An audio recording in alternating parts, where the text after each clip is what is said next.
Shalom, Ibu Bapak dan Saudara yang terkasih dalam Yesus Kristus. Pada malam hari yang berbahagia ini, kita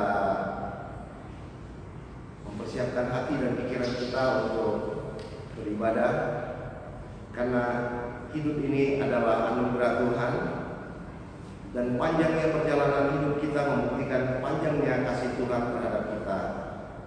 Bahkan dalamnya lautan dan tingginya langit tidak pernah mampu menghalangi kasih Tuhan bagi kita. Tak ada hal yang dapat kita lakukan untuk membalas kasih Tuhan selain dengan mengamalkan kasih pada sesama, agar kasihnya dapat dirasakan oleh semua orang. Marilah kita mempersiapkan hati dan pikiran kita untuk memasuki ibadah kita pada malam hari ini. Kita berdoa. Terpujilah Allah Bapa yang baik, Allah yang sungguh mengasihi kami dalam Putra-Mu Yesus Kristus. Pada malam yang indah ini ya Tuhan, kami masih menyempatkan waktu di tengah-tengah aktivitas dan kesibukan kami,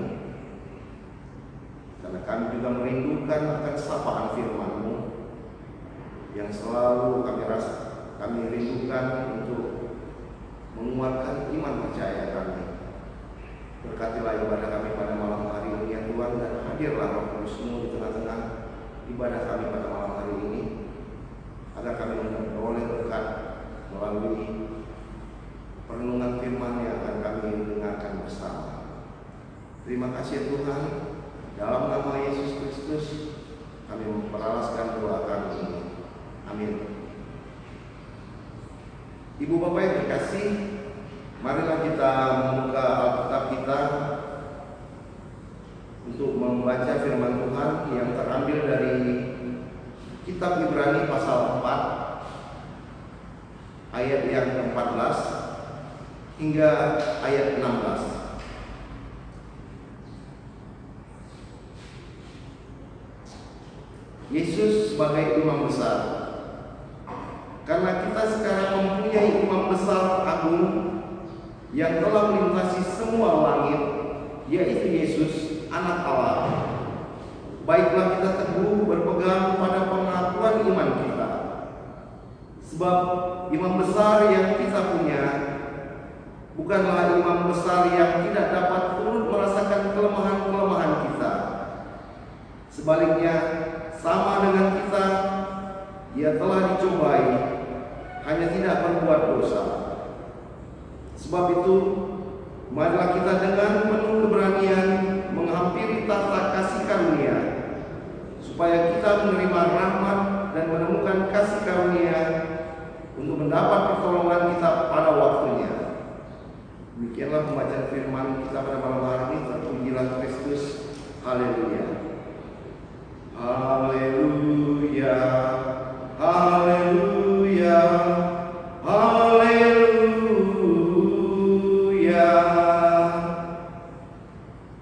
Shalom, Ibu Bapak yang terkasih dalam Yesus Kristus. Saya mengucap syukur kepada Tuhan yang telah mempercayakan pelayanan ibadah rumah tangga pada malam hari ini, dan melalui ibadah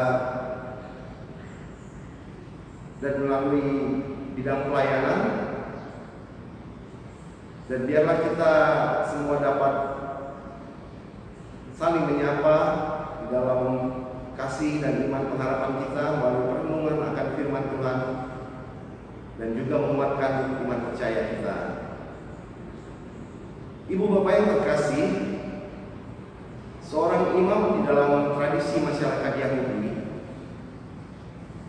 adalah seorang yang dipilih Allah dan diurapi untuk melaksanakan ibadah, dan khususnya mempersiapkan persembahan korban untuk di dalam ibadah di bait suci. Pada perjanjian lama, jika ada umat yang berdosa dan ingin bertemu dengan Allah, tidak boleh dengan cara sembarangan. Ada titik temu, yaitu melalui imam.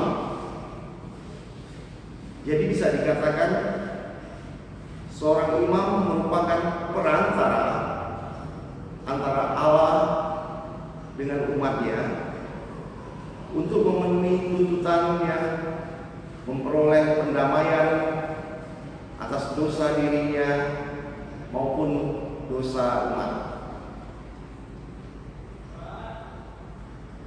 Pada zaman Musa adalah Harun yang dipilih untuk menjadi imam pertama kalinya. Harun juga dipercayai untuk memimpin pelaksanaan ibadah bangsa Israel di dalam kemah pertemuan. Dan di zaman Raja Salomo, peribadahan bangsa Israel berpindah dari kemah pertemuan, kini mereka sudah mempunyai bait suci. Jadi seperti diceritakan di dalam Alkitab, tugas seorang imam itu selain memimpin ibadah umat, dia juga mempunyai tugas khusus di dalam ruang maha suci, di dalam bait suci. Di dalam ruang maha kudus itu tidak diperkenankan ada orang lain untuk memasukinya.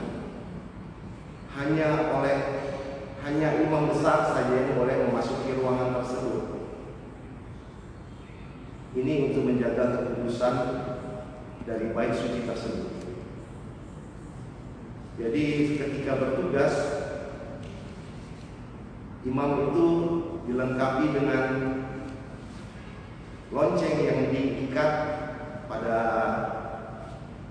tangannya, dan ada seutas tali yang juga mengikat di kakinya. Jadi sementara mereka beribadah, kalau mereka masih mendengar ada suara lonceng, itu berarti sang imam masih bertugas. Dan tidak ada orang yang boleh masuk ke dalam ruang maha suci tersebut. Dan apabila mereka sudah tidak mendengar lonceng berbunyi dan mereka menarik tali dan tidak ada respon, itu berarti sang imam sudah meninggal, dan mereka akan menarik imam itu keluar karena tidak diperkenankan mereka itu memasuki ruang maha suci tersebut. Itu yang terjadi kira-kira pada zaman masa itu. Ibu bapak yang terkasih, di dalam nas yang telah kita baca bersama tadi, dikatakan bahwa Yesus, anak Allah, adalah imam besar agung yang berbeda dengan imam besar lainnya. Dikatakan bahwa ia melintasi semua langit, ia melampaui seluruh ciptaan, zaman, dan kerajaan. Hal ini berarti Yesus itu tidak terbatasi oleh ruang dan waktu. Ia adalah imam besar yang agung, yang saleh dan tanpa salah. Ia telah dicobai, namun ia sendiri tidak jatuh dalam pencobaan. Bahkan ia juga telah menderita atas siksaan dunia, yang lapar, haus, dipukuli. Tapi di dalam semua itu ia tidak berdosa. Dan semuanya itu ia lalui, dan ia juga mengerti apa yang ibu bapak dan saudara-saudara sekalian lalui. Jika pada perjanjian lama, imam besar biasanya harus mempersembahkan korban penghapus dosa untuk umat-umatnya, ada sekali dalam setahun. Hal ini sudah berbeda ketika Yesus datang. Ada terjadi perubahan yang mendasar dalam makna korban pendamaian. Yesus sang imam besar yang agung tersebut, Dia sendiri yang menyerahkan nyawanya sebagai korban. Ibu bapak yang terkasih, ketika Yesus mengorbankan dirinya sendiri, kita mengetahui bahwa Ia adalah imam yang aktif dan mengerti akan kesulitan yang sedang kita hadapi. Bahkan Ia sanggup membebaskan kita dari belenggu dosa-dosa kita. Ketika sedang menghadapi kesulitan hidup, biasanya kita harus mengingat bahwa Tuhan bukan sedang jahat terhadap kita, tetapi Tuhan mau membentuk ibu bapak dan saudara agar kita menjadi lebih baik dan bernilai bagi kerajaan Allah. Saudara yang dikasih dalam Kristus Yesus, hal-hal seperti ini acap kali terjadi dalam kehidupan keseharian kita, di mana ketika kita mengalami pencobaan atau katakan kesulitan, kebanyakan kita pergi ke saudara, ke teman, atau menemukan kata-kata bijak untuk dapat mengatasi persoalan, atau bahkan mungkin hal-hal yang lebih ekstrim lagi ketika mencari paranormal untuk mengatasi kesulitan yang kita hadapi. Tapi kesemuanya itu merupakan hal yang sia-sia, karena saudara, teman, ataupun orang-orang yang kita temui, mereka tidak mau berkorban atas kesulitan yang kita hadapi. Ini menjadi masalah penting bagi kita, karena kita melupakan kebesaran kasih Tuhan di dalam hidup kita. Yang terpikir oleh kita hanya permasalahan atau kesulitan yang menghantui kehidupan kita, bahwa masalah yang kita hadapi begitu besarnya sehingga kita melupakan kebesaran akan Tuhan. Ibu bapak yang terkasih, pengorbanan Yesus di kayu salib juga memprakarsai iman percaya orang Kristen, bahwa persembahan hewan tidak membuat perubahan apa-apa. Kita meyakini hanya darah Yesus yang dapat memberikan keselamatan. Yesus menjadi imam besar yang agung, yang sempurna atas pengorbanannya. Hal ini kiranya juga menjadi teladan bagi iman percaya kita. Karena seorang pemimpin kita nilai dari pengorbanannya. Ketika Tuhan sudah mengorbankan dirinya,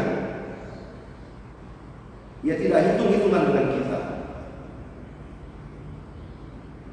Dan konsekuensinya, sebagai umat, kita juga seharusnya tidak hitung-hitungan dengan Tuhan.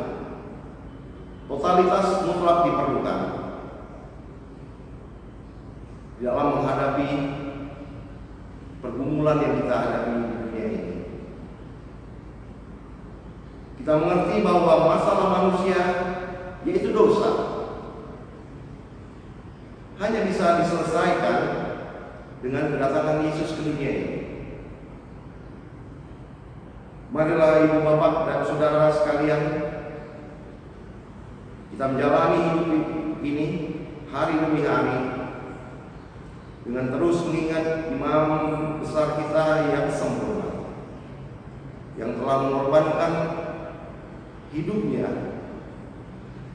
demi menebus dosa-dosa kita. Saya mengaminkan bahwa pengorbanan Yesus di kayu salib, bahwa itu bukan pengorbanan yang sia-sia, maka kita akan beroleh kehidupan yang abadi dan penuh sukacita bersama Yesus. Kiranya renungan singkat kita pada malam hari ini boleh menambah dan menguatkan iman percaya kita pada malam hari ini. Tuhan memberkati.